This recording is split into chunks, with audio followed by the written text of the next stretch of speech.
მინდა რომ მშვიდობა იყოს ქვეყანაში, ჩვენი ქვეყანა ვეღარ გაუძლებს სამოქალაქო დაპირისპირებას და სიფრთხილე გვმართებს, ასე გამოეხმაურა გორის მუნიციპალიტეტის მერის მოადგილე ქვეყანაში მიმდინარე მოვლენებს. TV მონიტორინგთან თამაზ შიოშვილი აცხადებს, რომ მოსალოდნელია პროვოკაციები, რასაც არავინ არ უნდა წამოეგოს. შიოშვილი დასძენს, რომ მშვიდობიანი აქციები ყველასთვის მისაღებია, რადგან ჩვენს ქვეყანაში განსხვავებული აზრი არ იდევნება. მან არჩევნების შედეგებზეც გაამახვილა ყურადღება და თქვა, რომ ხელისუფლებას ქვეყანა არა რუსეთისკენ, არამედ ევროპისკენ მიხავს. ცნობისთვის, საქართველოში საპროტესტო აქციები 14 დღეა მიმდინარეობს. მოსახლეობის ნაწილი მთავრობის იმ გადაწყვეტილებას აპროტესტებს, რომლის მიხედვითაც 2028 წლამდე ევროკავშირში გაწევრიანების შესახებ მოლაპარაკებების გახსნა შეჩერდა. თავარი ის რომ მშვიდობა იყოს ქვეყანაში.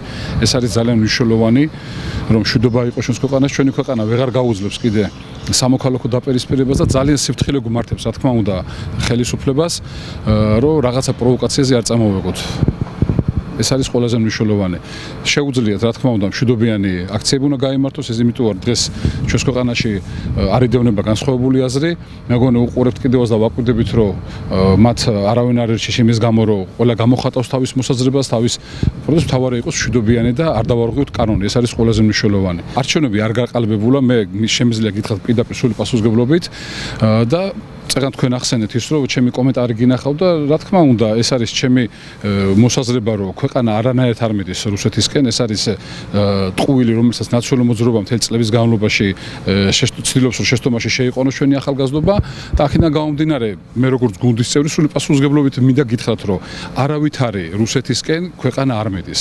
რუსეთი არაფერს შუაში არ ეს არის სამწუხაროდ ოპოზიციამ ისე დახატა, რომ დღეს თუ ხარ ქართველი, დღეს თუ იცავ შენი ქვეყნის სუვერენიტეტს, თუ შენ იდენტობას იცავ და შენი ქვეყნისა და ოჯახი თუ გიყვარს, სამწუხაროდ ისეთი ფონის შეექმნა, რომ ხარ რუსეთუმე და დამერწმუნეთ რა, რუსეთი თუ ვისმეს არ უნდა, პირველი არის ქართული ოცნება და კონკრეტულად მე. და აქედან გამომდინარე, მე ვერ დავეთანხმები მოსაზრებას, რომ თურმე დღეს ხელისუფლებას ქვეყანა მეყავს რუსეთისკენ და ამას ძალიან მალე დავინახავ და ყველაზე მთავარი რაც არის, რაც მიიღო ჩვენმა ქვეყანამ ევროპასთან მიმართებაში ის კეთეები, რასაც ქვია ვიზა ლიბერალიზაცია, ასოცირების ხელშეკრულება, კანდიდატის წევრობის სტატუსი, ყველაფერი მივიღეთ ქართული ოცნების ხელისუფლების დროს და აქედან გამომდინარე, არანაირი საბაბი არ არის. ეს არის იმ ცდილობა, რომ ის კიდევ ერთხელ განმეორდები, რომ ახალგაზრდები შეიყვანონ შეცდომაში, რათა ის მეტად ითამაშონ მათ გრძნობებზე. ძალიან გრძნობიარე საკითხია ეს საკითხი და მე დარწმუნებული ვარ, რომ ყველაფერი გაირკვევა და მშვიდობიანად მოილაპარაკებენ და მშვიდობა უნდა იყოს პირველ რიგში ჩვენს ქვეყანაში.